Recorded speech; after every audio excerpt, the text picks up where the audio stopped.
First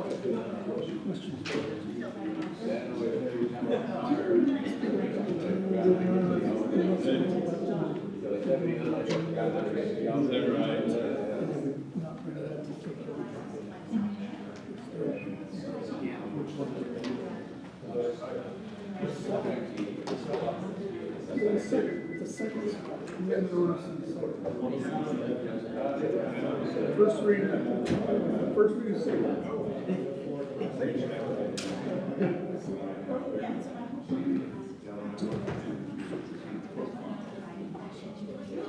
Well, I did, you did everything else.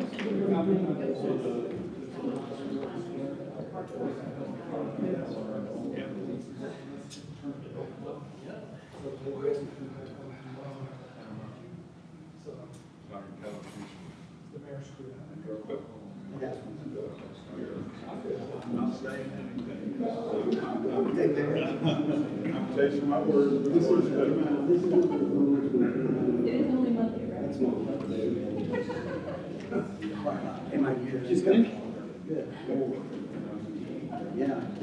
See, Joey's already worked in different skills. Instead of having to last before we have a conversation, get ready for the pain.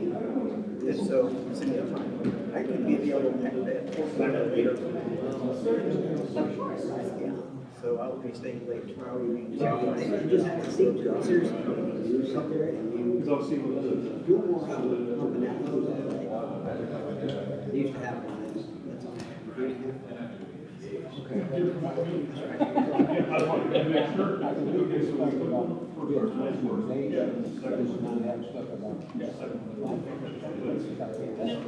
Oh, no, you can't have that.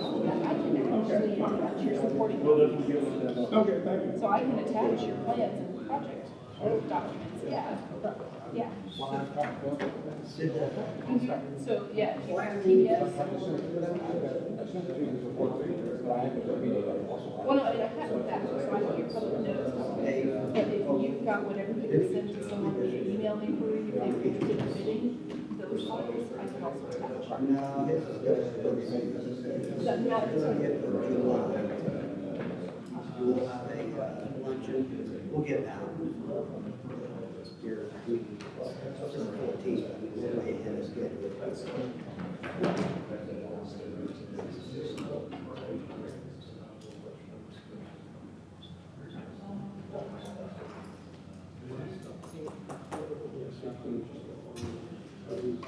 Yeah, we gotta send them out to the department heads. So we gotta sit in one line, and then one in the city. Maybe retirement party, making sure that you have a copy of it. That's the problem. I just. I think it's July 30th, 11:30 at the ID. It's just going to be the luncheon, because we're going to give this stuff tonight.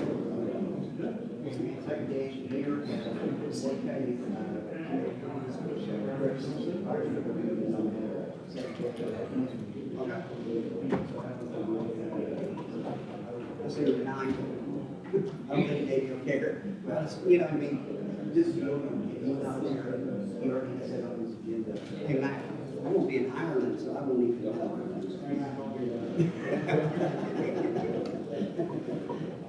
So then, in that case, you go to Chicago for the next year. Yeah, so let me tell you, having been in 2 years ago, it's about as exciting as it sounds. Ah, man. But we have grants. Yeah. Part of the grant is being 10-7. So I need to go again.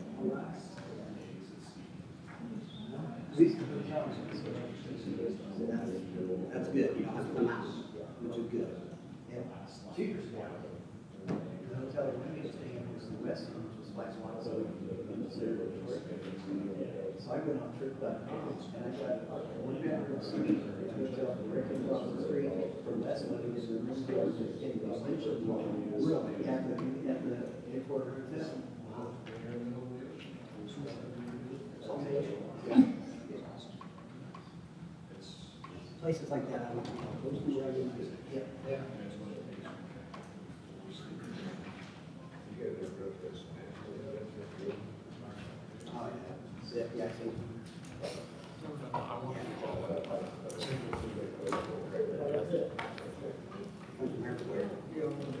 got savings that there's no city dollars involved. It's all paid for through this. Really? My dad and stepmom. Probably It's like more 40 fun. people or something. Because I added this one to it. I would say Just one. They speak. Only functions we have brothers and sisters. Good evening and welcome to the Monday, July 14th, 2025 meeting of the Martinsville Board of Works and Safety. Meeting is hereby called to order. Mr. Meredith, would you please call the roll? Mayor Costin, Present. John Lillywhite, Present. Kelly Bray. Present. We have a quorum. Thank you. Prior to tonight's meeting, you received copies of the Monday, June 23rd, 2025 meeting minutes. Are there any additions or corrections to the minutes? No corrections. I'll move to accept the minutes as written. I'll abstain since I wasn't here. I will second. All in favor of approving the minutes as presented, say aye. Aye. Aye, opposed no, motion carries. First item on the agenda tonight, after the minutes, are the opening bids for the sidewalks. Yep. We decided to, as you remember, rebid the sidewalk project, primarily because we left a form out. So just on that basis alone, we need to rebid it to make sure everything was kosher. We received 2 bids this time around. I received Wallace's bid, Wallace Construction at $115, and the Peterson Company at $340. And this is going to be the Wallace bid. It's for $1,379,791.19. $1,379,791.13. 13 or 19? 13 or 19? I'm sorry, did I say 19? Okay. 19, sorry about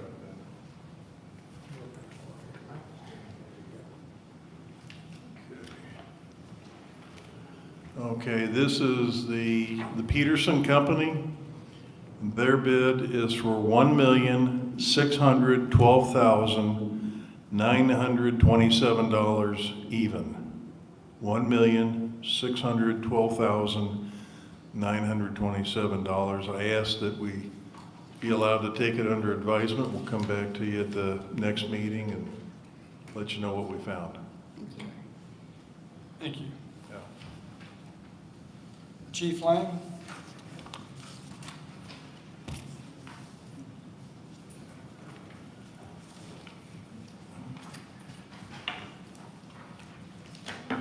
Good evening.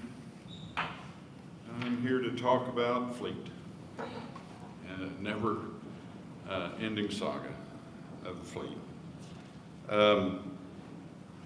To act in accordance to what the mayor wishes about a rotating system, so we don't get into a position where we have to buy many vehicles, just kind of retire them as they go out. And get older. So the proposal is for to lease 6 2025 Ford police utility vehicles and have that approved to replace the aging patrol units and improve vehicle reliability, safety, and readiness. The plan, as basic, is to lease 6 2025 Fords, trade in 4 2022 Dodges, Durangos, and then retain for the pool cars 5 2022 Dodge Durangos as reserve/pool cars. The vendor selection that we settled on, or at least think is the most attractive, is Andy Moore Commercial Sales. Based on they were the lowest cost per unit. The vehicles are currently in stock, which has been hard to find a dealership that has current vehicles in stock. and all vehicles will come fully upfitted to the Martinsville PD specifications. Andy Moore works directly with our upfitter, eliminating additional costs and delays. Other dealerships submitted quotes, but did not have vehicles in stock and did not provide upfitted units, which would add cost and delay. The operational benefits, all 2022 Durangos removed from full-time patrol use. Known mechanical issues with the 2022 Durangos have caused excessive downtime, costly repairs, and then as an asterisk there, our budget for vehicle maintenance last year was $30,000 for the entire fleet. We spent $67,000. So it blew a hole, a big hole in that part of our budget. And then safety and reliability concerns for the officers. Full-time officers will now operate newer, more dependable vehicles. Retained Durangos will be used for vehicle coverage during maintenance, reserve officers on patrol, and special events and shift coverage. Financial responsibility, I would turn that over to Mr. Meredith. So we were able to negotiate a early buyout on our vehicles this year, and negotiating that out saved the city about $105,000. So that's left our account that's set aside for police vehicles at $193,000. So the plan would be, if this is approved tonight, to use that funds plus the budgeted funds to pay these vehicles off almost immediately in January. That way we can start accruing cash to start paying cash for our vehicles going forward. So historically what Martinsville's done is we've leased vehicles and then have obtained a bond on top of that. So you pay 3% for a bond and then you pay about 7% on the lease. So you're really paying about 10% on these vehicles. So the goal going forward is to eliminate that and actually just pay cash for these vehicles going forward. But in order to hold the price and everything, we have to do a lease agreement with Ford. That's the only way that they can really do it. So there is a chance that we're going to have to pay a month or two of interest, but it's a month or two of interest as opposed to paying 10% interest for the entire duration of the vehicle. So it's going to save us a lot of money doing it this way. Yeah, I don't have any issue with it at all. So the action requested, we respectfully request the Board of Works approval of lease of 6 2025 Ford police utility vehicles from Andy Moore. Trade in 4 2022 Dodge Durangos and retain 5 2022 Durangos for reserve pool use. Wasn't all that long ago that we were down to almost no pool cars. And we were thinking that because of all the mechanical issues that we had with the Dodges, we thought we were going to have to double up some of our officers. This will ensure all current full-time officers are assigned dependable vehicles, leaving the Durangos for reserve and pool use. The conclusion is, as this proposal ensures Martinsville PD remains mission ready, reduces risk and downtime, and demonstrates responsible fiscal planning. It supports officer safety, improves public service and reliability, and aligns with the city's long-term financial goals. We believe. Any questions for Chief Long or from Mr. Meredith? No. I would motion that we approve the request that's been put forward by the chief to purchase the 6 new police vehicles. And I'll second it. Motion made and seconded to approve the contract with Andy Moore, purchasing 6 vehicles. All in favor say aye. Aye. Opposed no. The motion carries. Thank you, Chief. It's Lang, What did I say? Long.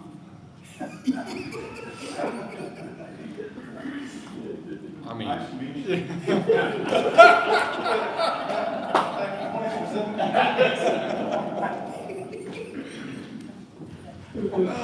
Well, meeting adjourned. Well, Mr. Oakes, is that your name, or have I got you wrong time? All right, Jerry, tell us what you got for us. Good evening. Tonight we have before us a contract for Manning Engineering. As we've talked before, we're really closing up on the levy, coming close to that. Over a year ago, I requested to FEMA that we could go under a reduced premium portion, have drops premiums from 10 to 15%. I have her scheduled to come down here on August 26th. We think that we'll be basically finished as far as she will go to see it all will be done. I need to start bidding on this project to get our levies certified. We have a C LOMR, which is a conditional LOMR. We need to get the condition off of that. So this was contracting the amount of $68,500 for them to pursue that with FEMA and get us conditionally removal of the conditional status that we currently have and be certified. And that's all included in the fund that we have for this, correct? Yeah. Yeah, I don't have any issues with that. I would motion that we approve the Banning Engineering contract proposal. And I'll second it. It's been a motion made and seconded to approve the contract with Banning Engineering to do the certification on the levy. All in favor say aye. Aye. Aye. Opposed, no. Motion carries. Thank you. And again, sometimes Lord works in mysterious ways. Gary's been, and Mac both have been receiving phone calls from residents, you know, hey, the levy's done, when's our rate going to change? When can we stop having to pay the flood insurance? Well, there's a process. It just so happens a representative from Senator Banks' office was in here talking with us the other day, and, you know, of course, always asking, is there anything you can do? Well, yes, there is. You can follow this through for us and make sure it gets expedited so we can get this off and get this mapping changed for our residents. Yeah, the intention of that would be to help others that are following in the process. So, Mr. Dunn? Yes, sir.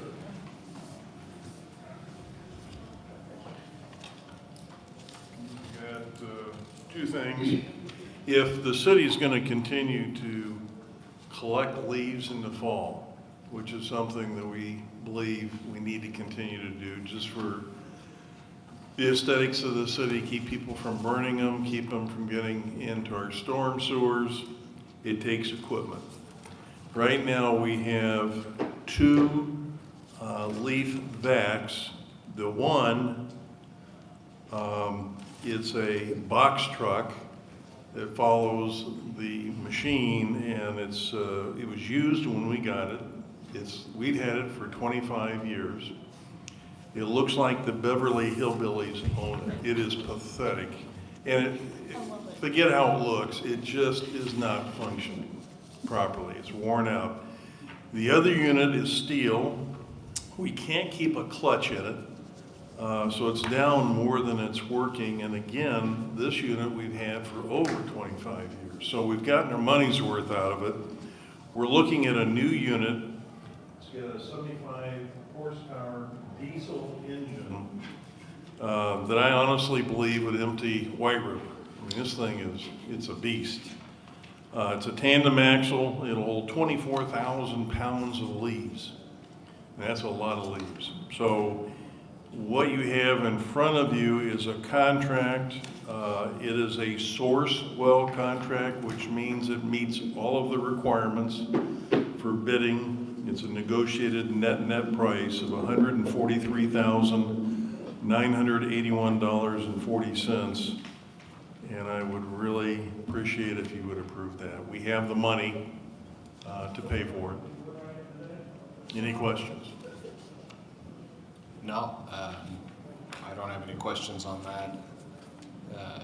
Kelly? So we're buying this, we're not leasing it? No, we're buying it. Yep. And this will last us many years. We're still going to keep the better of the two, which isn't saying much, but we'll still have a backup. Which is the box truck. Yeah. It'll probably be the second one that's even older, but it's steel, so we'll probably try to get that clutch fixed. And there's times we just need two machines running, you know. Yeah. So I think we're the last one of the last towns that still collects leaves. Everybody else bags them or whatever, but So anyway. so what you're purchasing, the picture in the paperwork, looks like it hooks to a truck.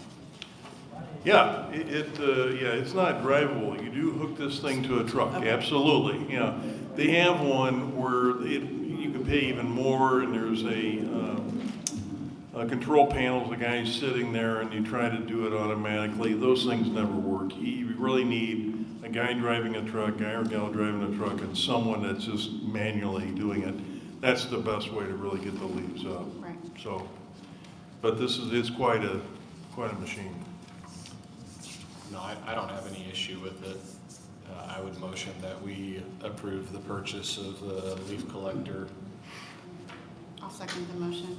Been a motion made and seconded to approve the leaf collector for the street department. All in favor, say aye. Aye. Opposed, no. The motion carries. The second item is a Ventrac tractor. And Kevin Green told me that this is any landscaper's dream. This machine is a beast as well. It actually has 8 tires, 2 tires on every axle. And primarily the reason why we're buying this is the levees. We want to have something that's stable, that's not going to turn over. I also opted for a canopy kit because these guys are out there in that hot sun, and for an extra $1,500, I'm wanting to get the canopy along with it, just to protect them. But it's 32.5 horsepower. It's got 8 wheels. It's a 96-inch cut. Wow. And as I said, it's got the canopy. This is a Sourcewell contract as well. It's $46,168.80, and we've been told this machine, they hold up for a long, long time. This is the best one you provide for this, and it's highly recommended for what they're trying to do. What was the price on that again, Mac? 40? It is $46,168.80. Where will it be stored, Matt? Well, Mr. Oaks built a building down by the levee. So it's a storage facility where the emergency panels, the gates that go in over the train track, if the river gets that level, we've got some stuff, emergency supplies, and this tractor, I have mixed feelings. We'll probably keep it there. I'm a little concerned about security, so we're looking into that as well. But right now, we do have a very nice building that we can store anything for the levee. We can keep right there. I mean, I imagine keeping that levee maintained is going to be quite a job in itself, but it's not going to be a full-time, everyday job. Is this going to be used in other places? Yes, it can be and will be. I'll tell you, this machine is unbelievable. I saw that. It used to take 2.5 days to cut the north levee. With this machine, we can mow basically all of the south levee in about 3 hours. Jeez. It really gets with it. I also saw that there's quite a few mount attachments that you can put on there, including even like a snow blower. Is that something that is being considered, especially for like the downtown square streets and things like that, or sidewalks and things like that? Yeah, Or, we're I guess looking it might at be too the big for brush. that, Yeah, for that, and yeah, we're looking at it. Okay.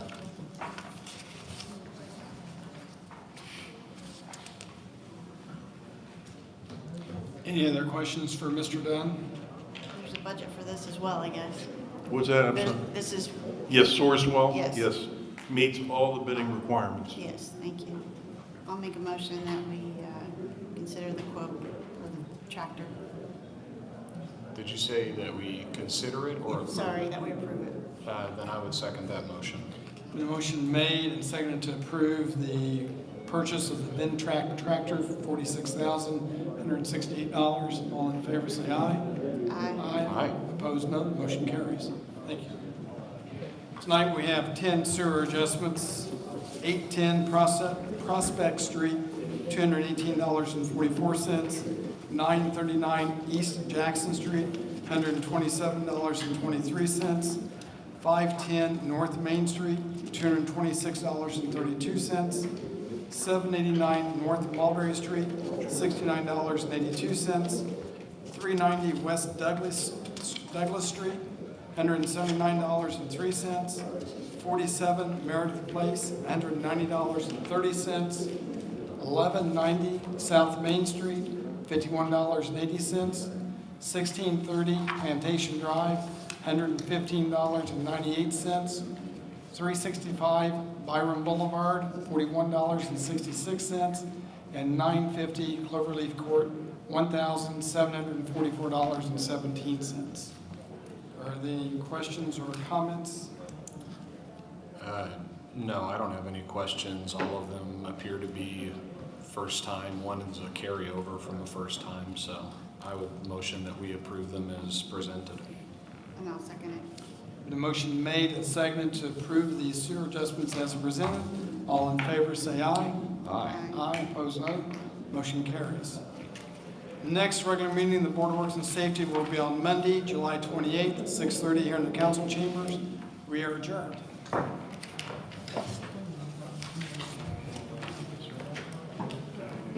Pass me around.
Balcony's open.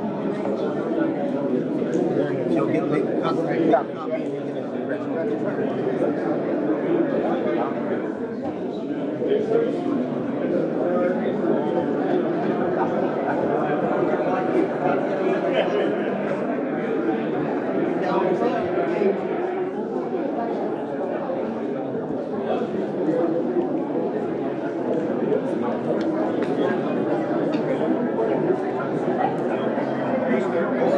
I wish I could see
Oh, thanks. You know, it was weird on that.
Good evening and welcome to the Monday, July 14th, 2025 meeting of the Martinsville Common Council. Meeting is hereby called to order. This time I would like to invite Lisa Flake from Hoosier Harvest Church to come forward for tonight's opening prayer, and then please stand and remain standing for our pledge of allegiance.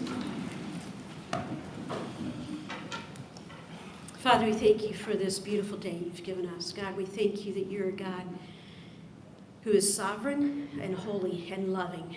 Father, I thank you for your mercies that are new each day.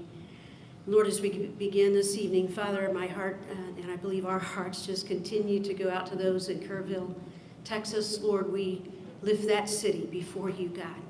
Father, asking for your peace, for your comfort, for your mercy, Lord, on all the families there, on the first responders, on those who've been laboring day and night. Father, we ask that you would give them, again, your comfort.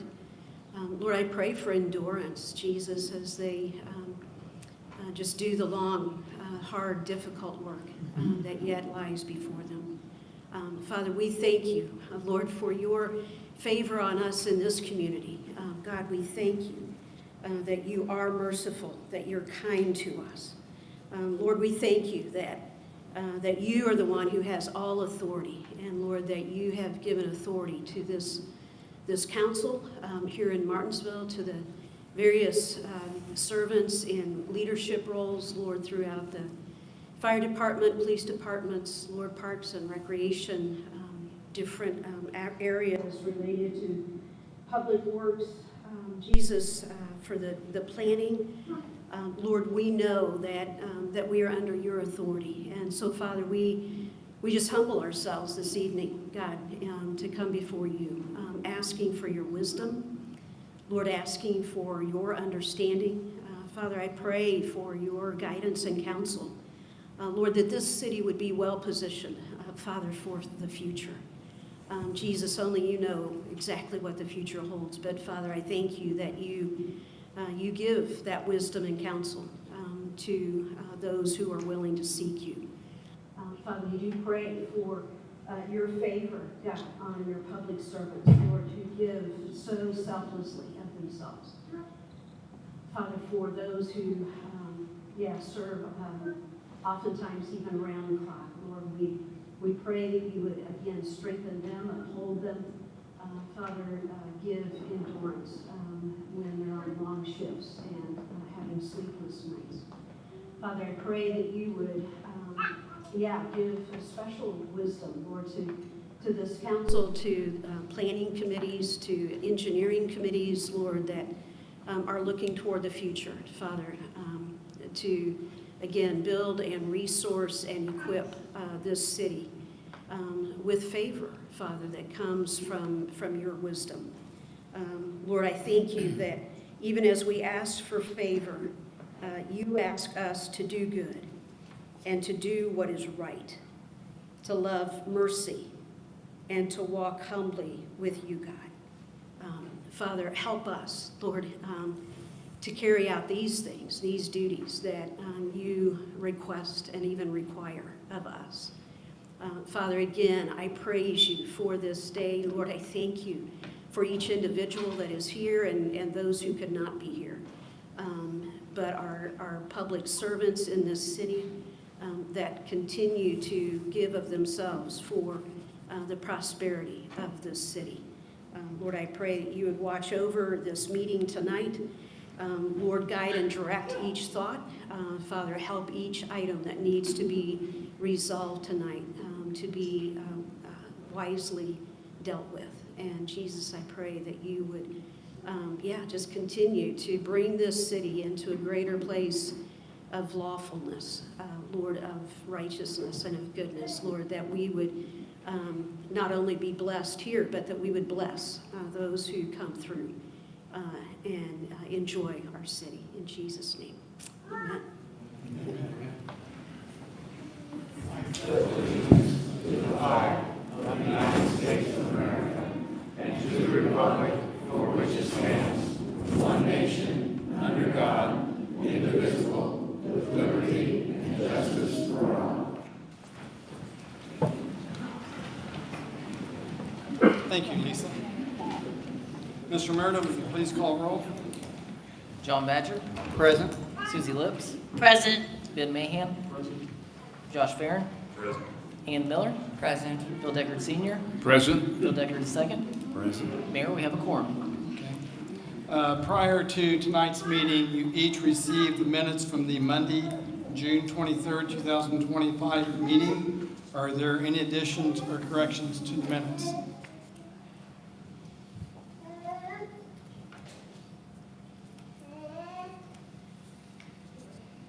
I move to accept the minutes. Second. Oh, go ahead. Been motion made and seconded to approve the minutes as presented. All in favor, say aye. Aye. Opposed, no. Motion carries. Chief Green, I believe you have some special recognition. We did.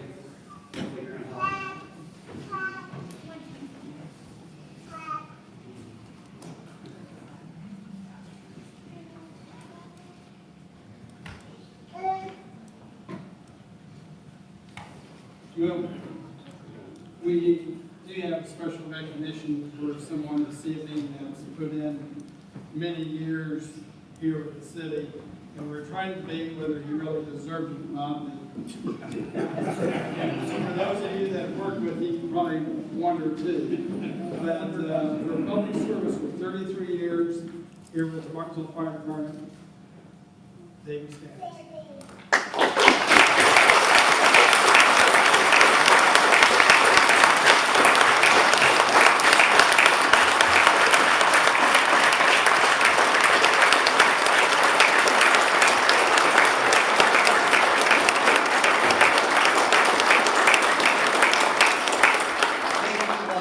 You like all these people looking at you and all that stuff.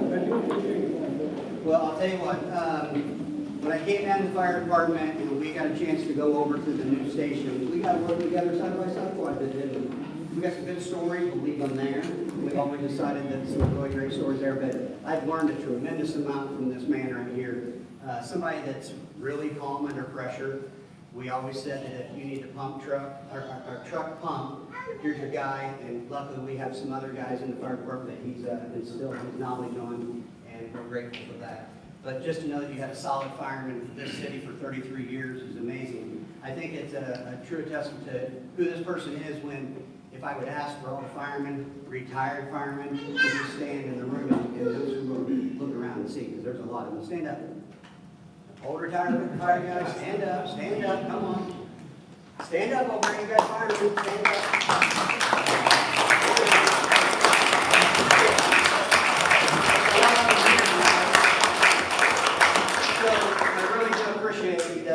These guys came, but most importantly, thank you for the service that you did for our city, and it was great getting to know you. The only thing was is that you had a lot of time off between the time you said I'm retiring until now, which I'm grateful for, but to see him in a beard is so weird, and that was good on you. So congratulations, and Aaron's got something for you right here.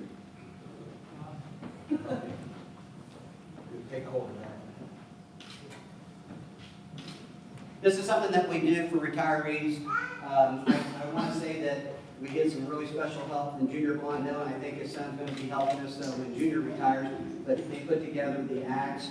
We do this as commemorative token of our appreciation to you, and we're grateful to be able to do those things for you and for all retirees. So thank you so much. It's been an honor to have you on this department.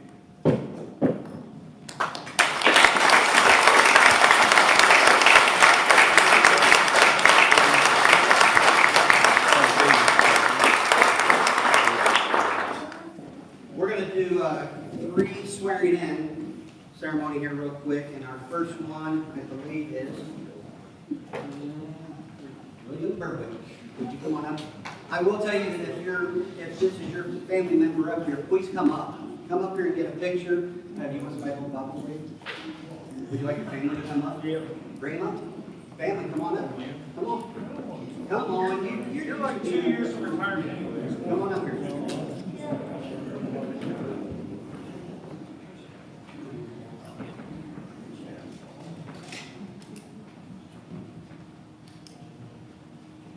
Place your left hand on the Bible, and raise your right, and repeat after me. I, William Berwick, do hereby swear that I will support the Constitution of the United States, the Constitution of the State of Indiana, and the ordinances, policies, and resolutions of the City of Martinsville, and that I will faithfully and impartially uphold and discharge my duties and responsibilities as a firefighter for the State of Martinsville Fire Department to the best of my skill and ability, according to the law. So help me God.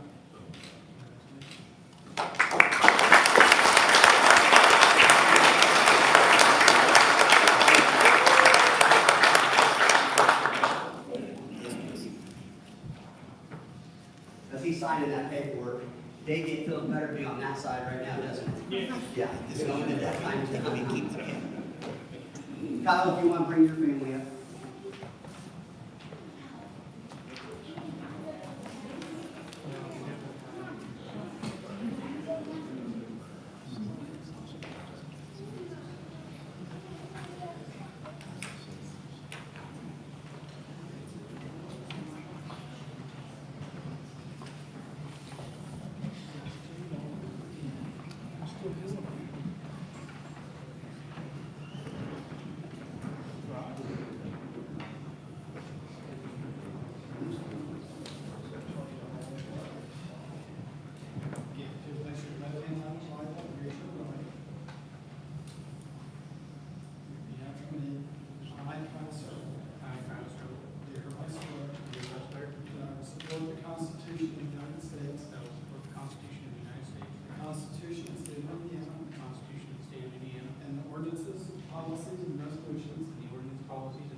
while we're waiting on that, July 30th, right, Dave, July 30th? July 30th at 11:30 at the Fire Store. If you want to come by, we're going to have a gathering of food and a farewell off for Davey that day, so the guys will be cooking some burgers and stuff like that, so love to have everybody come. We're all along.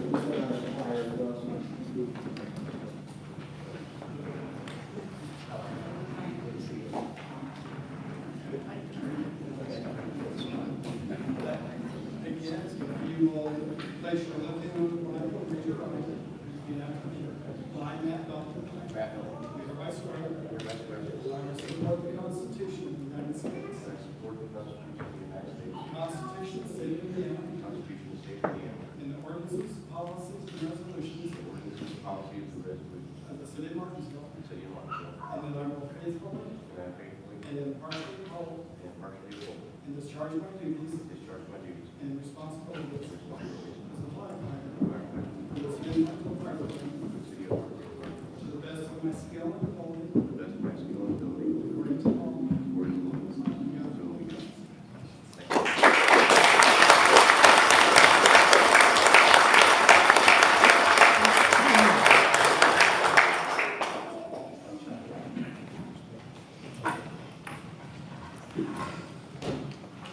Mayor, I would like to say to Davey Skaggs, congratulations. I know I got the honor to work with your father in the police department. He was one of Dad's assistant chiefs.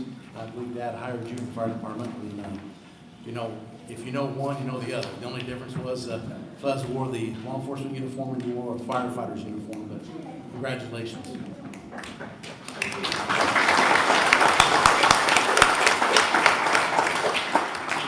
Now, everybody is more than welcome to stay. We've got a very exciting agenda, but if you want to leave right now, we completely understand.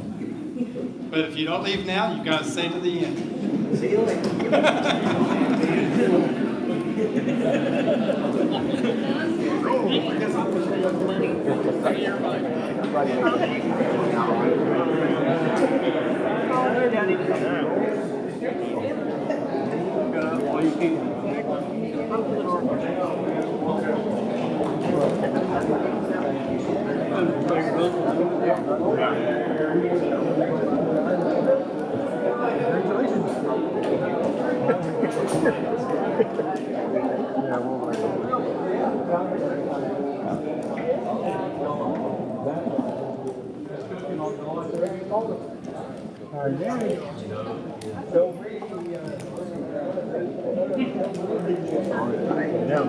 Good, how are you? Come here, girl. Come here, Pat.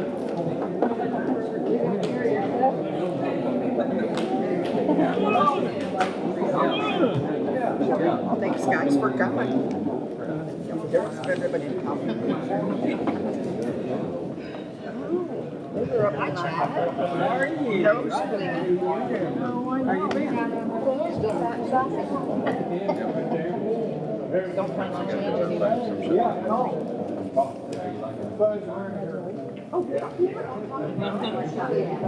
Okay, Mr. Barrett, if you want to go ahead and give your report. Yeah, I'm not sure how you followed that, so I know this is going to be super exciting after that. Just to give the council an update, so our interest payment so far in the year as of June 30th sits at $367,144.15. So we're on track to eclipse last year's amount of $572,000. So we should be in the $728,000 range this year for interest paid. So, and this is from when to when, Ben? That's to June 30th of this year, from January 1st. So roughly it equates to about $2,000 a day. So we're doing really, really well financially on that. We've also submitted the pre-budget information to DLGF. I've met with our new DLGF representative twice now. Things seem to be going along very smoothly. Also, just to give you an update, we did finish the audit recently. It was probably the best audit the City of Martinsville's had.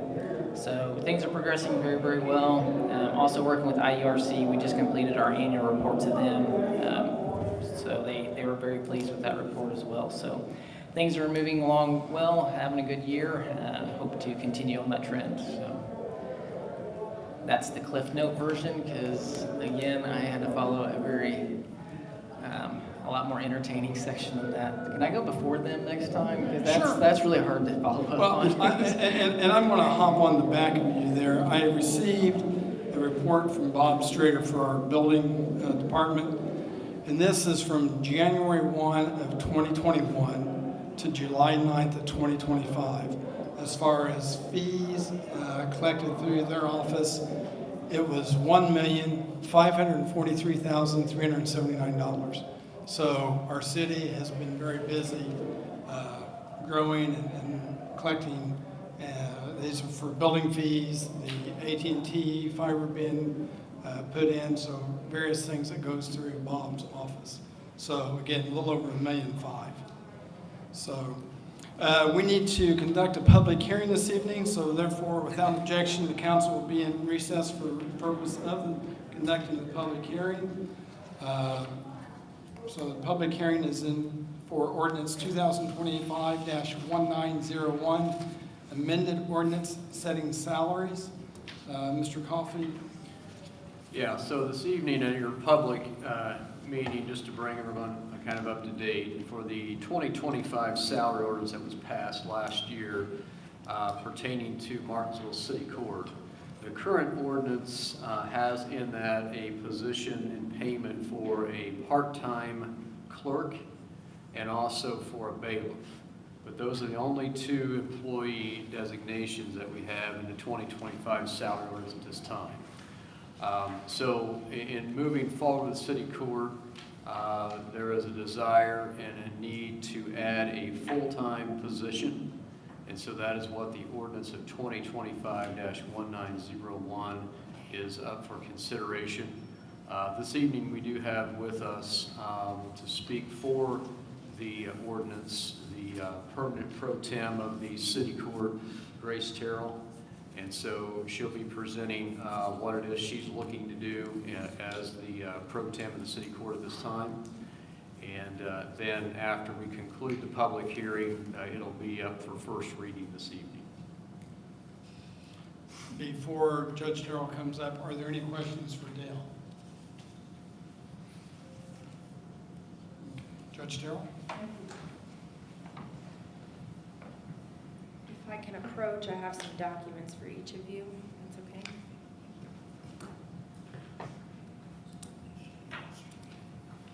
Thank you.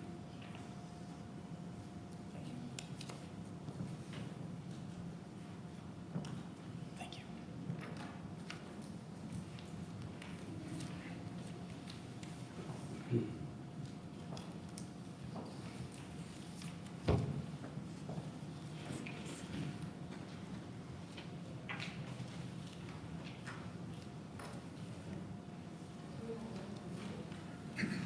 No, thank you.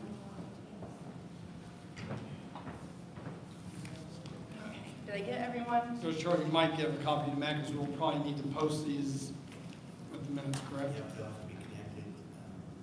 Some of this already have in their packets already. Okay. All right, thank you. Good evening, councilwomen, councilmen. Some of you know, some of you don't know. As Mr. Coffey said, I am the permanent pro tem of the Martinsville City Court. I have been acting in that capacity since roughly April of this year. And why we are here to address the salary ordinance of the full-time staff member that we're looking to hire for the city court.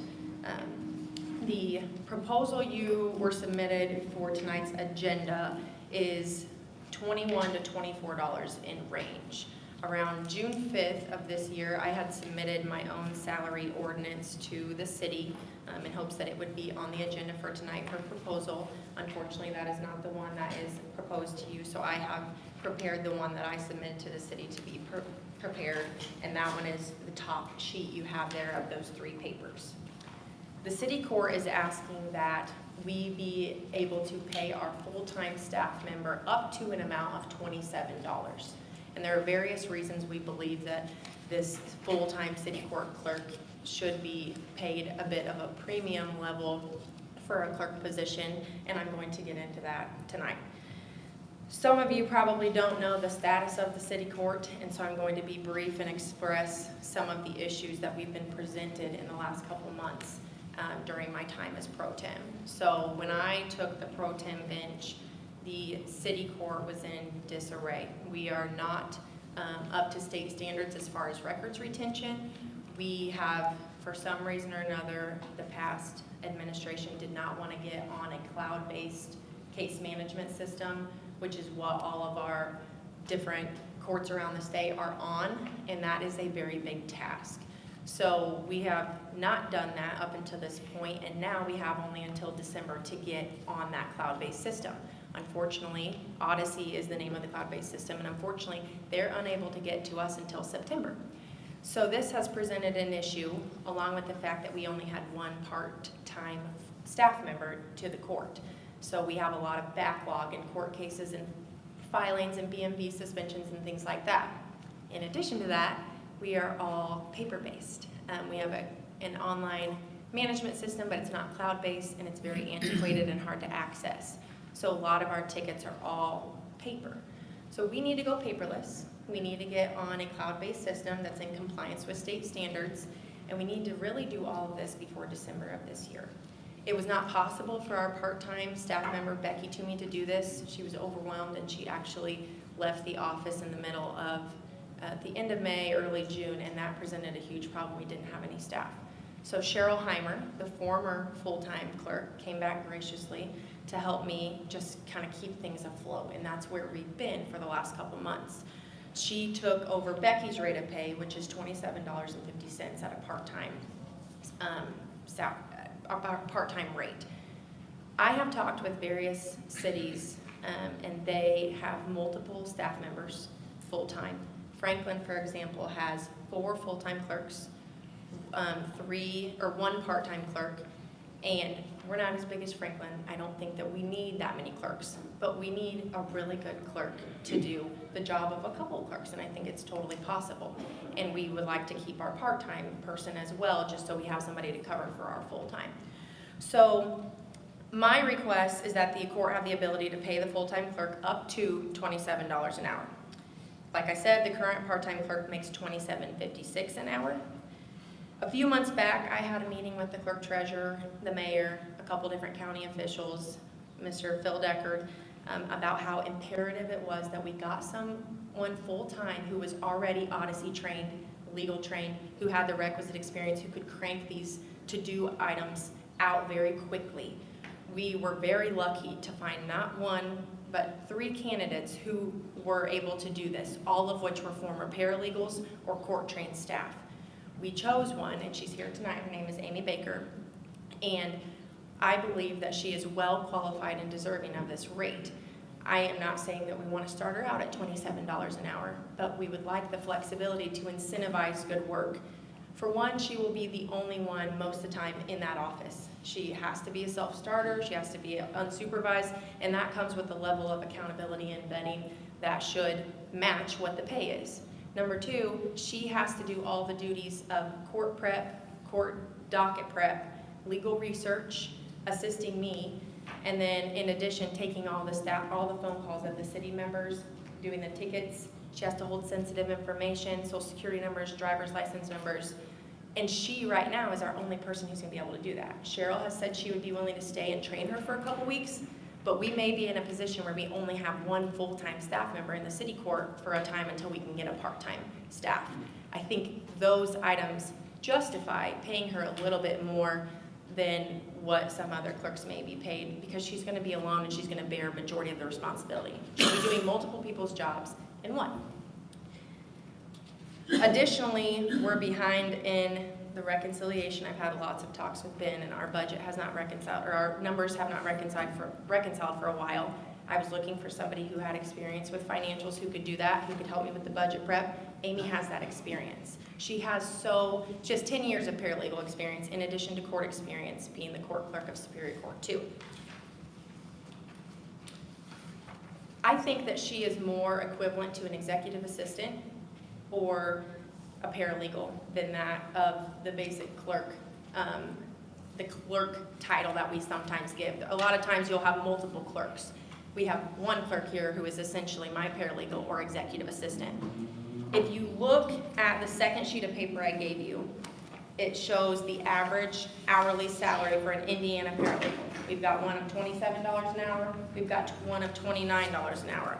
I can't speak for what the other clerks do, so I really don't know how to compare them within the city level. But I can only speak to what she does, and it's going to be very equivalent to what I have had to work with as a paralegal in my past legal experience. She's going to be doing, like I said, a lot of research and basically the engine, the backbone of the court. If you look at your ordinance that was passed for this year's salary, on page 3, this is the 2024-1886, we have additional clerical help that has a range of $16 to $25 per hour for the mayor's office. So it's already, the top out is a little bit higher than our top out at the clerk's office, and that's just for additional help. On page 4, and this is probably the most equivalent position that I can think of when I'm thinking of city court clerk status, the first deputy clerk treasurer. This is the clerk treasurer's assistant, or the first deputy to the clerk treasurer, like my assistant would be to me. And this person makes a salary of $67,600. If you look at page 16, the assistant building inspector is allotted $27.37 per hour. So these numbers, I believe, justify the range that I'm requesting. In addition, when I talked to Judge Mark Lloyd at Franklin City Court, who's got multiple clerks, his clerk last year, he was gracious enough to share his budget with me while we were prepping the budget for this year. His full-time clerk made last year $51,658. And this year, she makes $52,658. She has also 3 additional full-time staff members to help her split up those duties. And she is making that much. We're asking the city to consider paying our clerk right now, this year, 2025, $25 an hour to start, giving the court a range to add incentive as years go on. I know that the budget is looking a little slim in the next couple years, so it's my intent that if we can get that $27, I have no intention of just starting at $27. That's the top out. That's where we're at. That's why Becky and Cheryl are making so much, because they have put in the time and the experience, and they've shown over years, 30 years I believe Cheryl had, that she was qualified for this position. I believe that because all of these reasons, the court should have a little bit of discretion in the pay range, and that the work will justify the pay, and that my hope is that she'll stick around for a long time.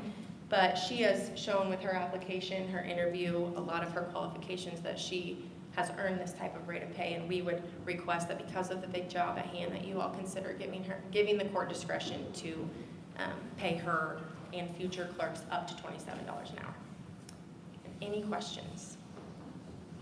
Does the caseload, is that going to justify the position once everything's gone up? Yes. Typically when you get a contractor to help you bring up to speed, wait some time and make sure that that's, why wouldn't you hire a contractor initially, temporarily, to get everything up to speed with Odyssey and get all the books sorted out? Why would you do that first? So we had discussed that at the city level in that meeting with the county officials, and I had talked with other county judges, and they really were very strenuous about getting someone in there who would stay the long haul. Someone who, if we had the availability, could get someone Odyssey trained. We might even only need that one full-time person if they get everything caught up. Right now, we really need 2. We have to. Cheryl doesn't intend to stay. So that's why, if we can get on that system in December, maybe in the future we won't need 2 people. But for right now, to be honest, I don't know what I don't know, because I'm brand new and I don't have any contractors. To me, if I can get somebody who's committed to the cause, who has the requisite experience, who knows and has worked with the county prosecutor before, why would I not go that route? Well, the contractor is more just, it's less permanent temporarily. That way, if the caseload doesn't justify it, then you can put that on pause until it does. Okay. But when you change the ordinance, it's really hard for that to ever go away. Correct. And especially if you get in there and you find out once you've been in there some time that maybe we don't need that person, it's a lot harder to get rid of people when you don't need them.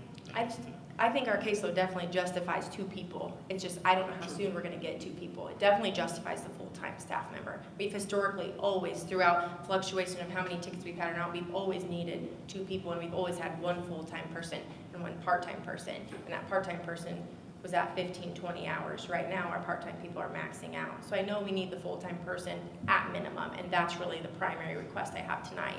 I am not saying we for sure will need a part-time person. That's the part I'm a little more flexible on and willing to see and kind of try to fit within the city's budget and mitigate cost, but I know we're gonna need a full-time person. Judge, on your initial use of this role will be helping you, assisting you to go paperless by converting us over to the cloud-based system.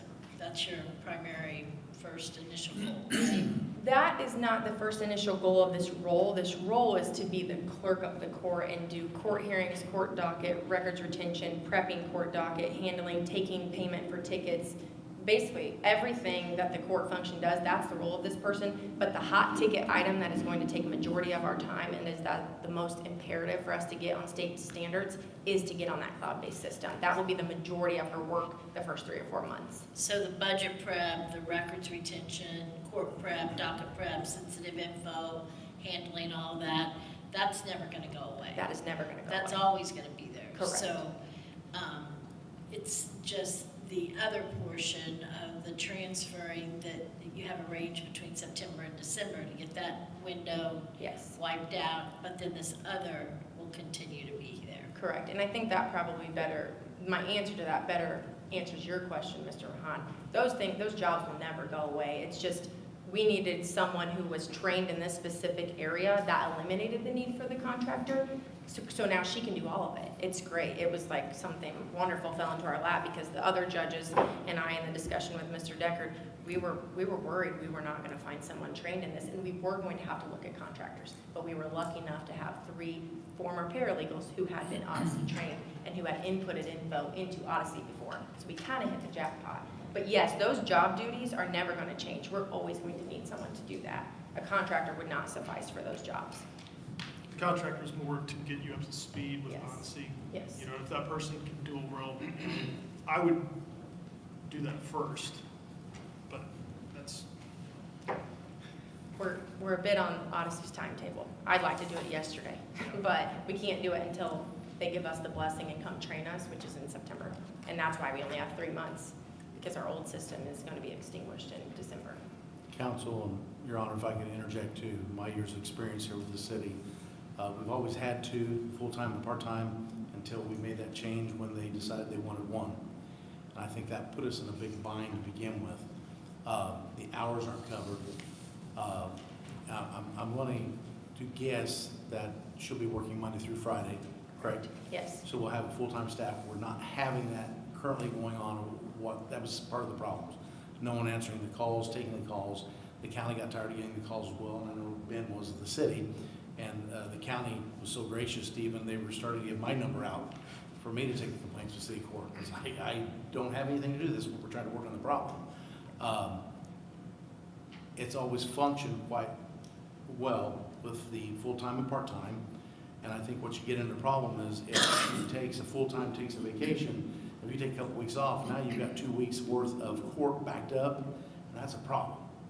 That way, you're going to have someone in here at all times so that they can take the vacations and it's still being covered, because the prosecutor's office was kind enough to help supply someone to kind of help and try to keep us afloat, which they said that's no more. It's got to stop. They can't do it legally, and they had to stop those things. And so we've got to be able to swim.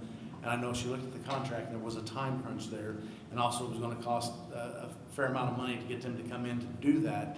But we needed someone to go hand in hand, and our county judges were so gracious to give the names of the people that were already trained, and that was the county judges' recommendations, that take a person that's already trained, and that way you're going to hit the ground feet running. And I think that's probably the wisest thing to do, and I'd encourage you still need that part-time person, I think, to keep things afloat and going. I would like to keep the part-time person. That's my intent. However, it's difficult to find somebody who wants to work part-time. Cheryl, like I said, was gracious enough because she knew the rule and she was retired. I just don't want to assume we're gonna have a part-time person in 3 weeks. So, you know, it could be a little bit longer. So again, that's why I don't wanna promise Amy that she's gonna have a partner in there. I don't know when. She might, she might not. We're gonna do our best to find someone, but sometimes it's hard to find somebody who wants to do this type of job part-time with no benefits, so. I've got a few questions. You mentioned, Phil, getting somebody from the county that was already trained. Once someone at the county, what's their pay scale? Sure. The court reporter, who is equivalent, that's the top out clerk in the judge's office, she makes $50,000 a year this year. And again, that's one of 3 or 4 clerks in the office. I'm asking my clerk to do all of those duties just for one court.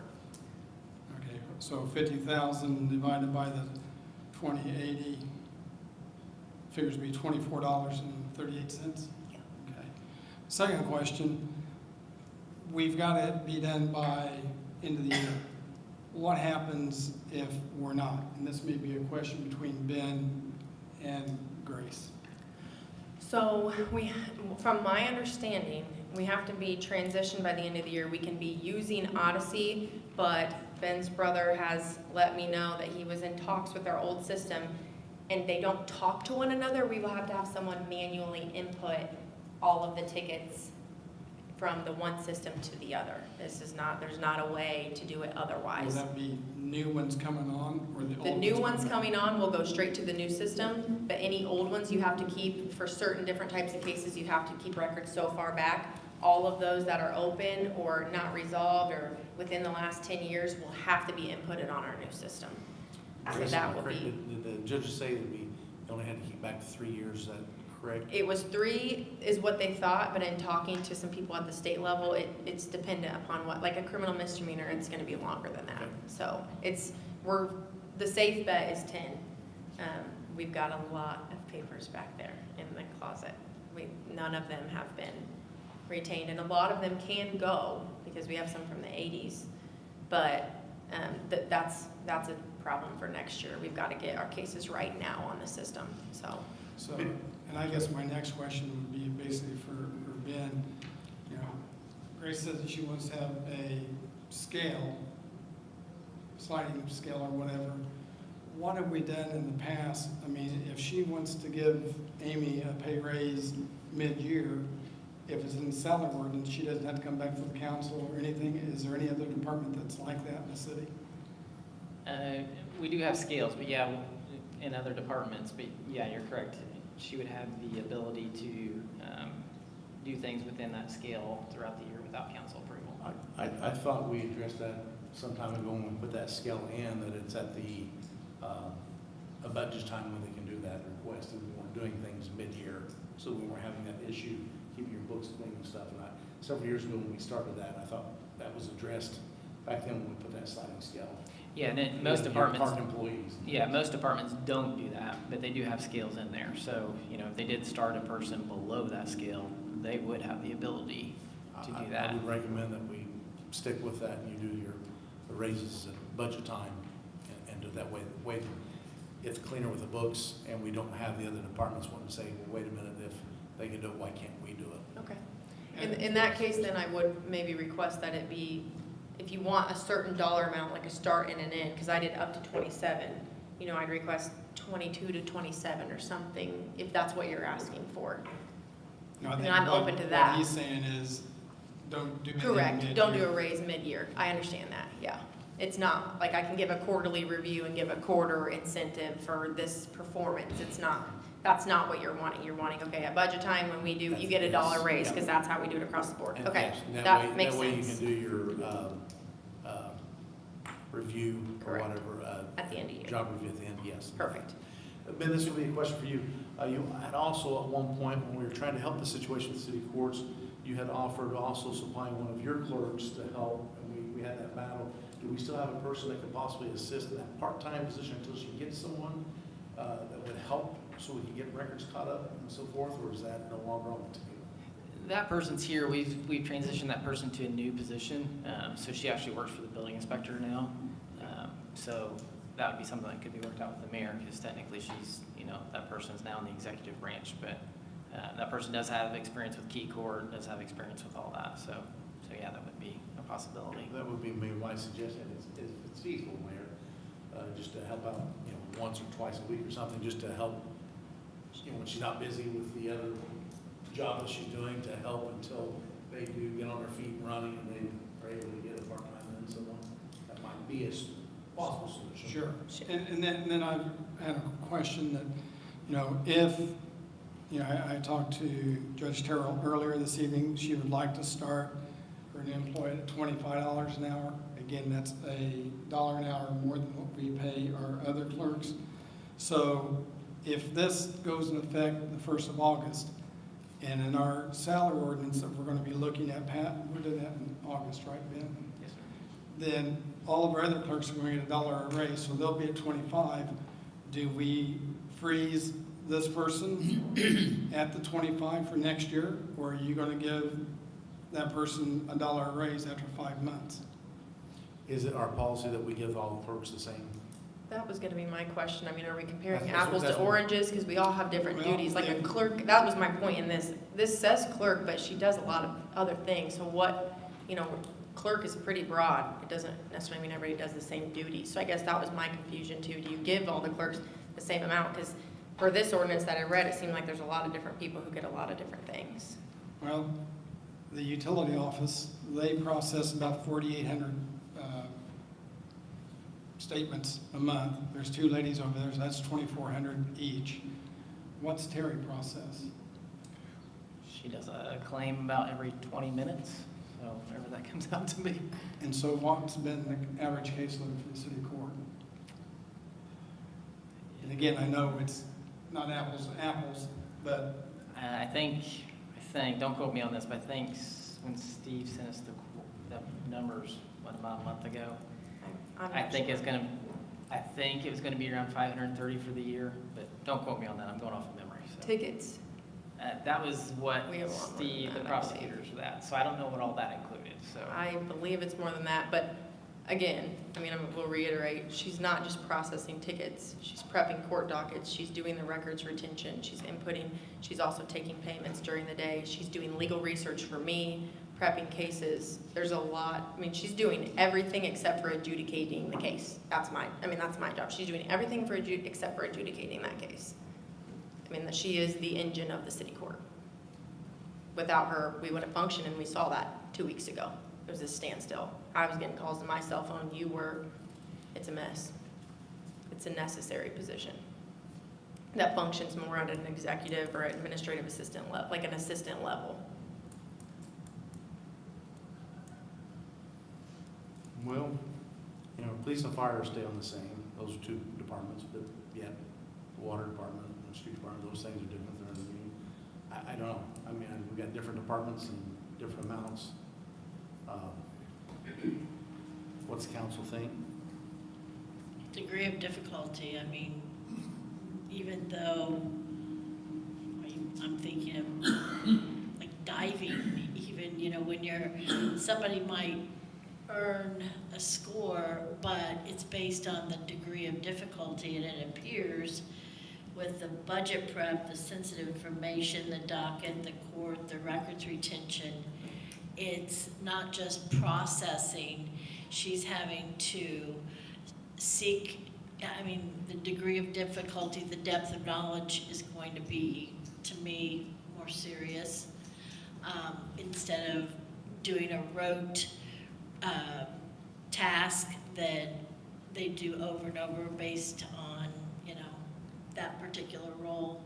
But I'm not sitting in those chairs, and so, Ben, you can speak for your clerks, and of course the water company, and what their role is. I'm just looking at what is going to be asked of from this position. It seems to me that this is someone that we're entrusting as the ambassador of our city court, because I'm presuming you're not going to be in that area every day. Correct. So I will be here on Wednesday afternoons, and initially to help her get started, but I'm learning just as much as she is. I don't pretend to know exactly what I'm doing here. This is new to me too. But yes, I mean, I think that's a wonderful word. She is the ambassador of the city court. She has to be unsupervised majority of the time. And again, I think it's important to note, she doesn't have someone sitting next to her to help her with these things. It's gonna be her for a while. And even if we get a part-time person, it's gonna be her alone most of the time. And I think that adds some value and some level of trust that should be commensurate with the pay. So Ben, are every clerk in the city the same? If they're considered a clerk, yes, they're on the similar path, not exactly the same, as you saw was highlighted. Clerk, first clerk, things like that, are they all the same? Well, you know, I do take exception to the first deputy clerk treasurer. I mean, she reconciles $50 million worth of things a year. So that's definitely not apples to, you know, that's definitely apples and oranges here. But, so I do take that. I don't know if we're getting off the norm here, and that's why I'm just trying to see. I didn't know all clerks pay the same. Yeah, this would be, you know, $3 more an hour than your other clerks. So I'm almost wondering, and I'm just talking out loud at this point, I'm almost wondering if we have the wrong job description. That's was gonna be, if we need to change the name to make it, you know, that's fine. City court reporter, city court, you know, whatever it needs to be, because that's essentially what she is, just like the county court reporter. She's my reporter, but then again, that lends itself as a reporter. She's doing a lot more than just a reporter too. Because your court clerk job description, I think, I'm going off well, we just created it, but it was basically, you know, and I'm going off of memory here again, which is kind of dangerous, but I think the way that job description is crafted is it's more of a taking payments type of position. So it sounds like we're potentially creating a position that's not really what you're hiring for. Well, we're hiring for somebody who did Becky, Toomey, and Cheryl's job, essentially. I mean, and you know very well what Becky did. She did all the financials for the court. I'm asking this person to do the same, essentially, and the part-time person to come in to sub for court. So I'm asking her to take the majority of the workload for what Becky and Cheryl were doing together, and then that part-time person reflecting somewhat of a sub or more of taking those payments while court is ongoing instead of having Amy get up, go take a payment, come back, sit down, do the court reporting. That's been a bit of a hassle lately, so. Which that's why Becky was coming back to us, Yes. because it was more work than she could. Right, she could not handle it. That time. Yes.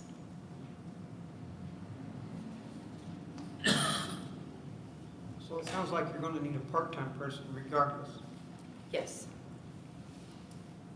I just don't know when we'll be able to get someone. That's my challenge. I mean, I hope to post it soon, but I was waiting for this hearing to make any more. But if we take moves. for Lisa, and she decides, we work out a situation where she can do part-time, then she can be the part-time person. So you just need one full-time. Which would free up some funds. So if we're going to give a new job description for what the person Judge Terrell needs, can we still move forward with this salary ordinance? Well, tonight, right now, the section of meeting you're in is the public hearing on this ordinance, so we can certainly continue that, conclude that public hearing this evening. I don't know if anybody's here to speak for or against it, but that's pretty much where we're at right now. Okay. Okay. Any other questions for Judge Terrell? Okay. Thank you. Thank you. Is there anyone in Thank the you. public that would like to speak on this matter? I just know I'm excited that we're moving forward, going in the modern times. And in case the council doesn't understand the odyssey, this will allow the county, all judges to see the cases. It's kind of like my case. Right now, it's blind. They can't see what's going on here. They can't help. You know, people have problems with courts because some cases are traffic violations and other misdemeanors. And so it's very imperative that they communicate and they know what's going on. And right now, that's not happening. So this will get us put up in the modern times, and it's a great step forward for the city of Martinsville. How long's the Odyssey been around? It went in effect, it's been around for a while, but I think it was 2 years ago that they switch to that system or not? Prior to me practicing, it's been around for a while, there's been a holdout. Yeah. Yeah, it is not a new program. So we were told by Key Corp 2.5 years ago that it was going away. Yes, and that's why. That's why I said 2 years, because I know we got mandated. How long has the county been on? When did they switch? I You know? started with the county in 2019, and they were already on policy for probably Okay. 2 years. So we were told to switch in 2 years ago. Yeah. That I know of. Yeah, whether we were told before that or not, I don't know. But yeah, Okay. it was no secret that Key Corp was going away. One other thing with the title, the role, or the job description for clerks in our government, is the prerequisite or is the training that they need clerical experience?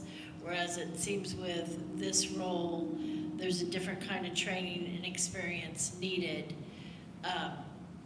What kind of experience is needed, Grace, beyond clerical?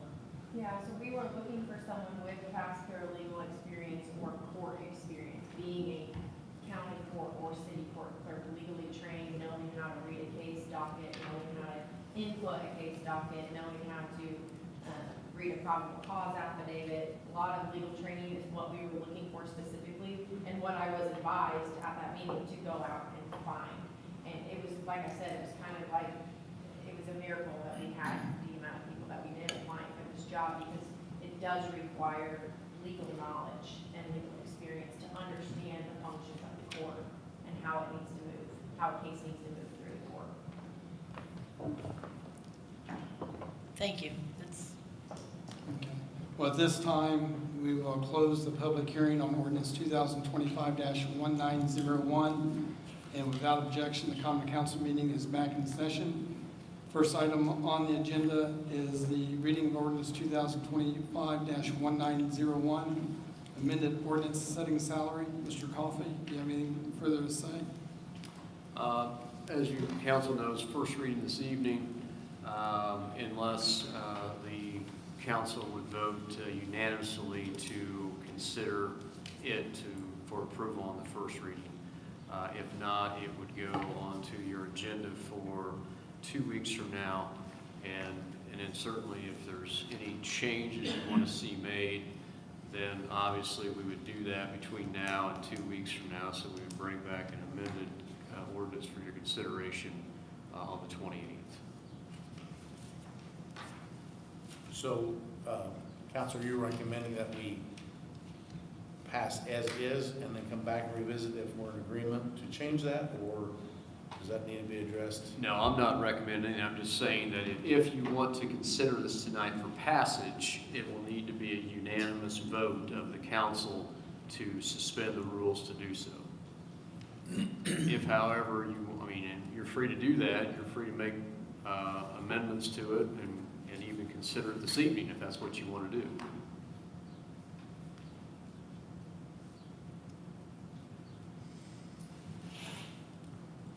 It doesn't seem to me that we're hiring a clerk. What's that? It doesn't seem to me that we're hiring a clerk, which is what the ordinance is about.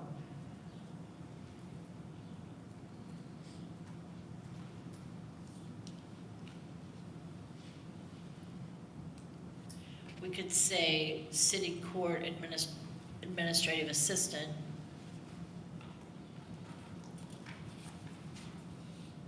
Instead of clerk, amend it to be an administrative assistant of the city clerk of the city court, full-time. Or executive assistant of the city court. Ben, you're the one that brought that idea up. What do you have a suggestion? I know you're our HR person. Yeah, if you're wanting to create a position, we're gonna have to create one, because right now, those positions don't exist with the state of Indiana. So we'd have to. Which that's create what that. he did at this point, because we had switched it at the court's request. Now it's going back, and you had to take that before. Technically, the full-time clerk position never existed in the court realm. historically, it's been the clerk treasurer had a position of that. So we have created that at this point, so that was rectified. But if we are going to create a different position, then we would have to go through the process of doing that.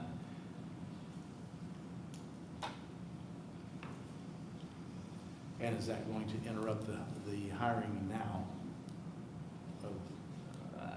I'll defer to Dale on that one. I'm not. Because I don't want to delay that part, so that's why I'm wondering, Yeah. do you do it and then revisit that to recreate or change the time? And I'm not suggesting that's what you do. I was just kind of talking out loud, which can get me in trouble, so.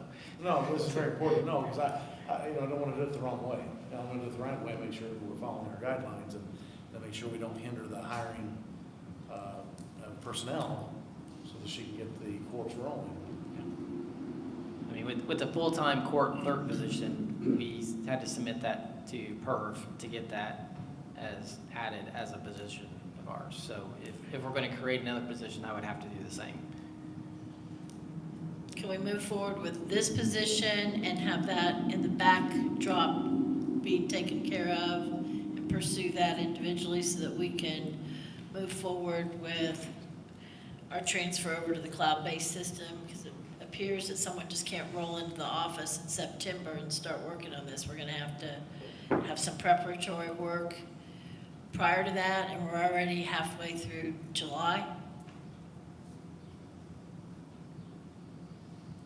Yeah, I mean, I don't know what Dale's Well, you thoughts certainly are. can. I mean, again, just to remind you, as you all know, you're going to be entertaining a salary ordinance for next year in a few months. So we do this yearly. We do a salary ordinance each year. If you're wanting to move forward just so you can get things moving and, time constraints as they are, you may want to go ahead and consider moving forward with this particular job description, with this job title, get it in place. And then if you want to work on, you can obviously amend this ordinance yet again this year, if that's what you wanted to do in the future. But it does sound like it will hold up for a little bit of time here if you go ahead and change the position. Again, as this is the first reading of this ordinance, where would we go from here?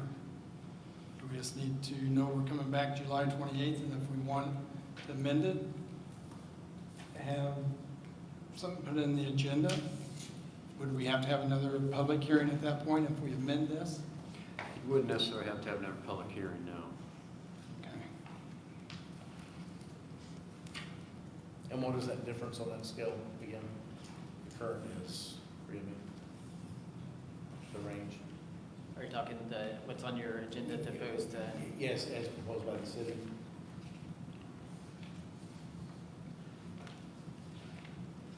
I think what's in your packet tonight is top end range is $24. I think what Judge Sherrill was suggesting is the top end is 27. Is that right? Am I right? Of course, the one time I'm trying to find it, I can't find it. So.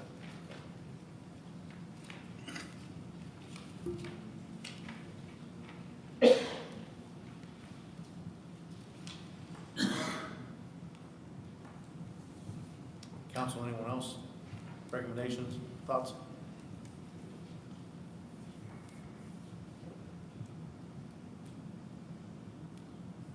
I propose that we amend the salary schedule to reflect what was proposed to us this evening in the hearing, with the top being $27. And if everyone seems to be in somewhat of an agreement, I can make the proposal this evening. We can vote on that to expedite the process for our city court.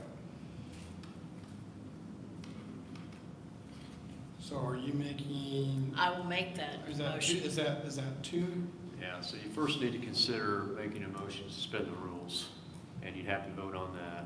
And then if that's unanimous, then you can make your motion as to what changes you may want to make in the ordinance. I make the motion that we suspend the rules for this evening to move forward with this ordinance 2025-1901.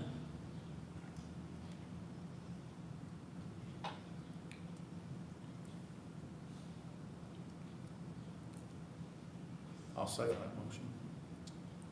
Been a motion made and seconded to suspend the rules for ordinance 2025-1901. All in favor, say aye. Aye. Opposed? Nay? Nay. I don't quite understand for sure. Are we suspended, moving this to a second reading then? Is that what we're- Yeah, I wanted to vote, the motion was to suspend the rules and voted on it tonight. And as it stands right now, I've got 2 noes. It's not unanimous, so it'll go to a second reading. Okay. Next on the agenda, Mr. Coffey, this is the second reading for ordinance 2025-1902. Yeah, so for your consideration this evening, the second reading of this ordinance, as you remember, 2 weeks ago, you presented this for first reading. We had Richard Bernal here to explain the thinking behind the Plan Commission. The Plan Commission did recommend to the council that these changes be made. I see Mr. Bernal is here again this evening if anybody would have any questions for him. But the majority of what this ordinance change would do is no longer would there be a requirement for the city of Martinsville applicants that are coming before the Board of Zoning Appeals or the Plan Commission to send certified mailings of notice to the adjoining landowners. It would be basically to the court, or the post office, excuse me, the post office for certificate of mailings. So no longer paying for certified, but the court or the post office would certify that the actual document was placed in the mail. And we heard last time about a number of municipalities around us that have went to that change. So that's the big majority of the changes throughout the current ordinance. So again, council, how do we get confirmation then that they received it, that they've been notified? Well, you know they've been notified because we have from the post office a document that shows the landowner, the address, and that the post office did put notice in the mail. So that's how you know that they sent it, and that is considered good notice under the statute, because that's what the statute says, that placed notice to adjoining landowners. And how does that, I'll ask you, since you deal with the legal system, how does that stand in court? Well, for example, in my case, in dealing with truancies, the prosecutor's office wants to know, I have to send out that certified mail, and then I have to show record that I sent it, and it was also signed by them before they proceed with court proceedings. Well, in court, you're dealing with particular court rules or statutes where certified mailing is stated, okay? In this particular statute, we're not dealing with an order or a statute that says it has to be by certified mail. So that's one big difference. As we talked last time, what we're finding in the court system is a lot of people anymore don't pick up their certified mail. So if we're getting it back 3 or 4 weeks after we sent it, and it says unclaimed. Well, when you present that to a judge, the judge now knows that it was unclaimed, it went to the right address. It wasn't that those people didn't live at that address, but it came back unclaimed. So that is considered good notice, all right? But in this case, we do not have a state statute that requires certified mailing as to this particular issue. But we are doing the certification, correct? We are doing certification. And again, how do we get that from the post office? That's a process to where when the applicant goes to the post office, they have to go to the counter, they have to tell them that, hey, I need this certified, that you're placing it in the mail. Then the Postal Service has a process. They do all that, and they give them an actual printout form that they then bring back and they would present to our building department.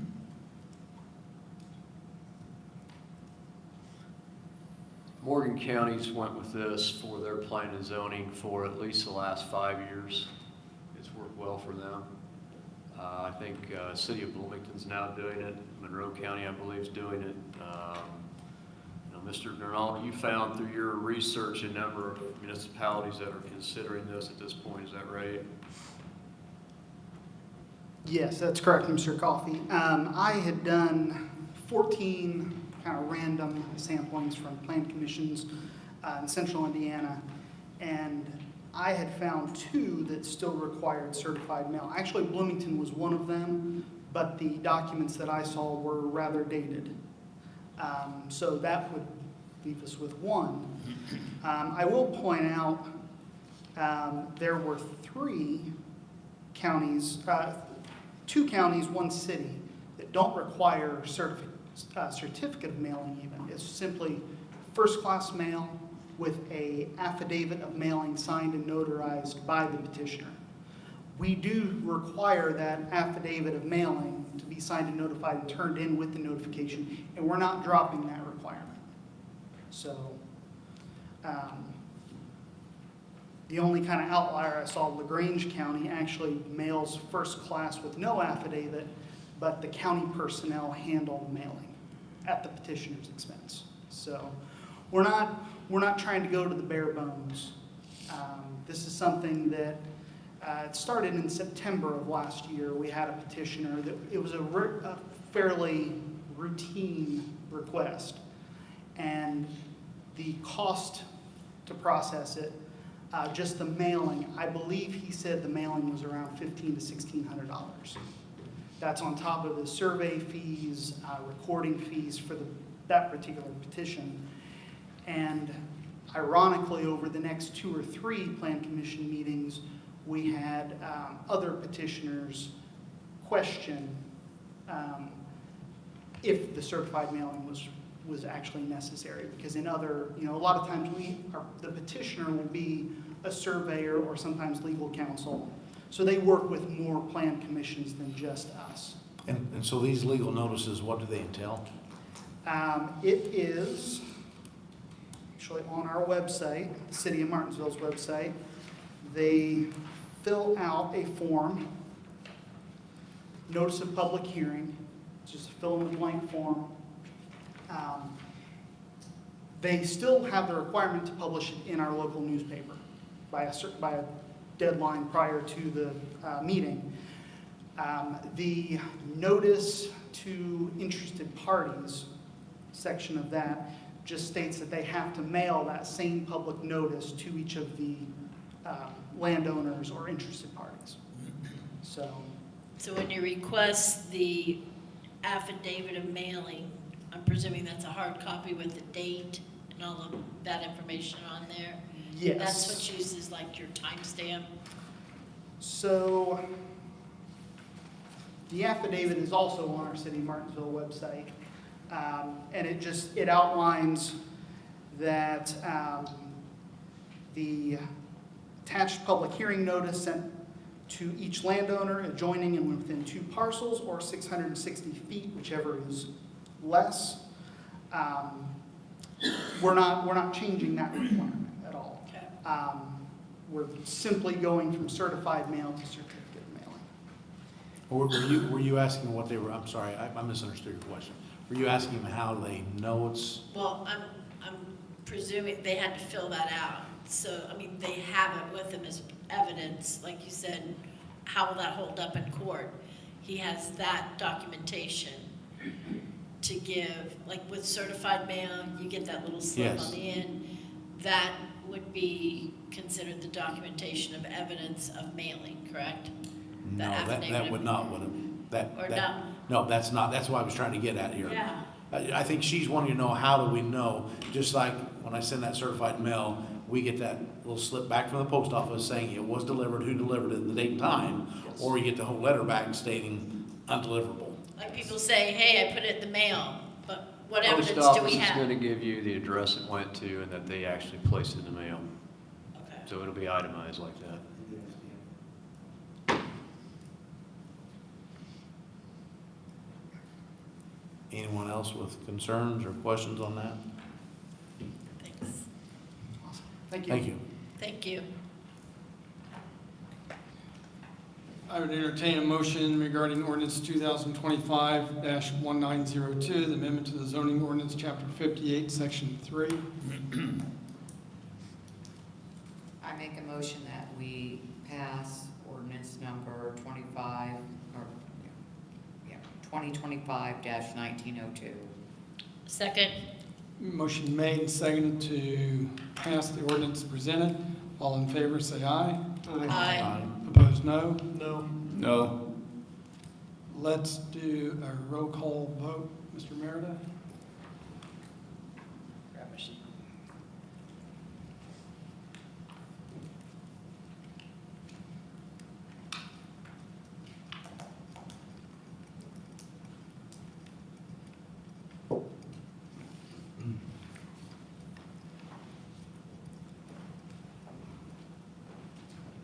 Let's go left and go around.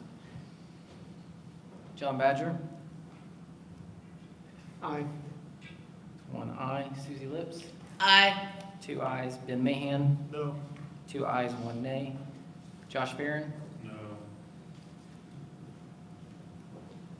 That is 2 and 2. Ann Miller? Yes. 3 ayes, 2 nays. Phil Deckard Sr.? Nay. Be 3 and 3. Phil Deckard II. Yay. So we have 4 yeas and 3 nays. Okay, thank you. That passes. Next on the agenda, we had a consideration request for approval for the naming of a bridge. David Schwab was going to be here, but he is not. And Councilman Deckard, I understand you're going to fill in for him? Yes, he asked me if I would speak to the council on behalf of the Schwab family, the Schwab Foundation. The family would like to see our bridge being named after the Schwab Foundation. They approached the state. State gave them their nod approval as long as they had a letter from the city stating that they were in agreement and it was okay. If you recall, a couple of years ago, I suggested that we perhaps name it after our first traffic pedestrian fatality. The gentleman's name was Nick Guffey, trying to get across the interstate to get gas. He was struck and became our first fatality. I would since like to add that in agreement with naming the bridge after the Schwab Foundation, I would like to see us name the walkway to that area in honor of Nick Guffey. That's the wishes of the Schwab family, their foundation after Bill and Helen Schwab. They had to be out of state today and not back in time, and asking if I would relay those thoughts to the council, and that is my intent, so delivered.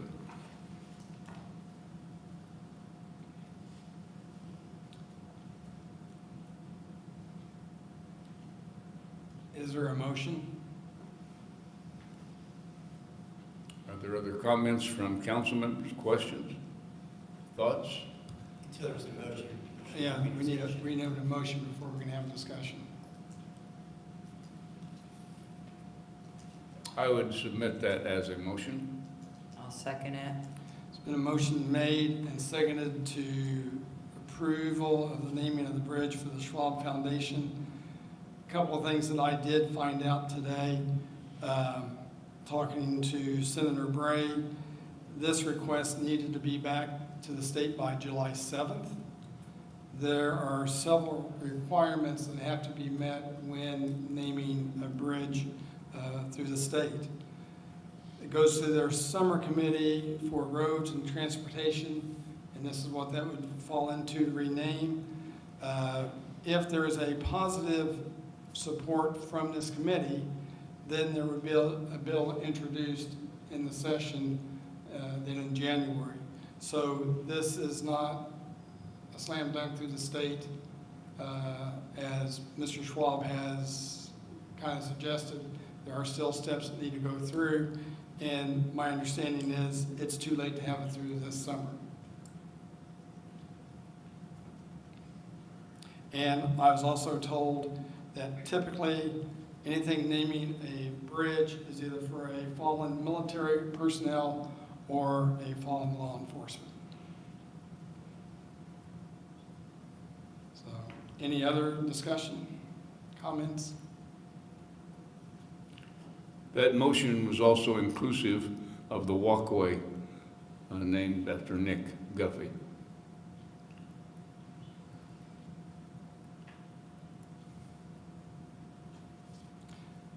If there are no other questions, there is a motion on the floor. Can we take both of these as one, or do they need to be split, Mr. Coffey? I think you can take them as one, you just need to be specific in that the bridge would be named for the Helen and Bill Schwab Foundation, or whatever the appropriate name is, and then the adjoining walkway for Nick Guffey. G-U-F-F-E-Y? Guffey. Guffey, G-U-F-F-E-Y? G-U-F-F-E-Y. Okay, motion on the floor to submit to the state a positive recommendation for the bridge being named the Schwab Foundation and for the walkway to be named Nick Guffey. All in favor say aye. Aye. Aye. Opposed, no. Anyone abstaining? I'll abstain. I'll abstain at this time. Okay. Is there- Well, but I guess I have a question.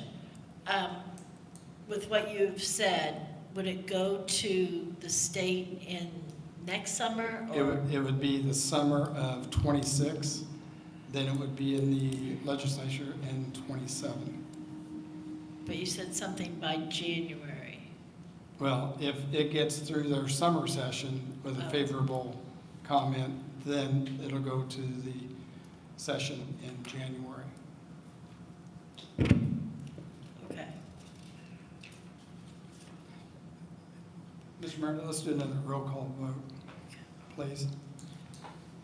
One night I can't find my roll call sheet. We did this twice. We're going to go around the room again. I know we're supposed to do alphabetically, but that way I can keep track. John Badger? Aye. Aye. Susie Lips? Aye. 2 ayes. Ben Mahan? Abstain. 2 ayes, 1 abstention. Josh Farron? Abstain. 2 ayes, 2 abstentions. Ann Miller? Aye. 3 ayes, 2 abstentions. Phil Decker Sr.? Aye. 4 ayes, 2 abstentions. Phil Decker II. Aye. We have it. 5 ayes and 2 abstentions. Okay, thank you. The motion passes. You were also given claims to review prior to tonight's meeting. Are there any comments, I have- questions? Yeah. Sorry, I just have one comment, or just two questions. The Peddler's Loft parking lot sealed, is that Peddler's Loft parking lot, is that owned by the city, is that across the street? That's the city's lot there on Sycamore and Morgan. So that is the city's lot, okay, that was my other question there. It says Peddler's Loft, that's kind of confused me, I didn't think they owned it, but, yeah, okay. And then my other question is, with the riverboat money, the roundabout art, what art are we gonna be getting? That's the, Mac Porter can talk more about this than I can, but this is the art. A lot of this is a reimbursement grant through 180 in color. It's a reimbursement grant, so we'll get most of these funds back, but since it's reimbursement, we have to pay for it up front. So we pay for it out of the riverboat. Matt, correct me if I'm wrong, we get is it 90,000 back? $90,000. So we'll $132,000 grant. Yeah. Our match is $90,000. Okay. And to answer your question, what we are doing, we received an opportunity through the Ready Funds to bring this public art into the city. And for several years, C.R. Schieffer's daughter, Cindy Cody, was wishing to bring some of her father's art into the city. And so we submitted this proposal to the Ready organization through 180, which was our Ready group. It was approved under the what they call 180 in color for art. And so we are working towards bringing about 45 pieces of his art into the city. Some will be placed at the venue, some will be placed at the roundabout. The grant will also allow us to do landscaping, lighting, to to enhance the presentations of that art coming in. Wonderful. That'll be nice. Yeah. Did you say And 45? I'm sorry, please? Did you say 45 or 4 or 5? 45 individual pieces. Some of them are small, some of them are rather large. One piece started out as a 6-ton piece of limestone. So we're talking some substantial art. One piece stands 9 feet tall. So we are working with we did a call for artists. We received 16 replies. Of those 16, 8 did not meet the qualifications. From those 8, we narrowed it down to 4. We had them come into the city, we interviewed them, we met with them, we took them to the sites that we were looking at, got their recommendations, and from those 4, we narrowed it down to 1, and we're working with that vendor, which we're calling professional services provider, who is doing the design, working with the engineers on lighting, electrical, other things that need to go along with that.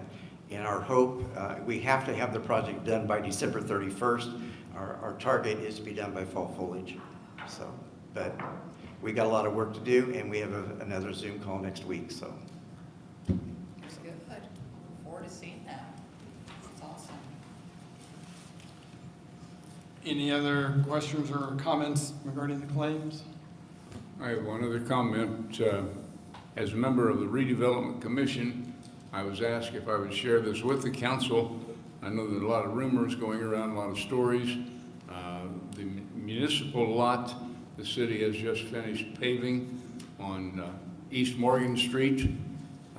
The city had an opportunity, the Redevelopment Commission, to purchase 2 undesirable properties and help the appearance of the city, as well as providing a much-needed municipal parking lot. And regardless of what you're hearing, it was not purchased nor resurfaced for the new steakhouse that is opening right across the street, the 1915, I believe it's called. And it's just coincidental that they're both being completed about the same time. Now, no doubt it will be used extensively by the customers who patronize that, but it's also available to the public. Thank you, Phil. I think it's important to make that announcement because, again, losing some of the parking that because of the county's situation, you know, again, we saw an opportunity. What do we have, Gary, 50 spaces there probably? So that's a very positive thing. And on the restriping or the resurfacing on the lot there on Sycamore and Morgan, we're going to pick up 2 additional spaces there. So trying to squeeze as much parking as we can. I saw signs have been posted this afternoon. The downtown area will be blocked off starting the 17th. Is that right? The downtown parking streets blocked beginning the 17th. That's part of the county project. We pulled back the parking restrictions that were in front of the theater today too. So Right. I saw them moving in equipment today. So we still have a motion on the floor. You just had discussion. We had discussion. So a motion on the claims. You asked a couple of questions and then we got sidetracked. So I would entertain a motion for the claims. I move to accept the claims as presented. Is there a second? So moved. Motion made and seconded to approve the claims as presented. All in favor say aye. Aye. Opposed, no. Motion passes.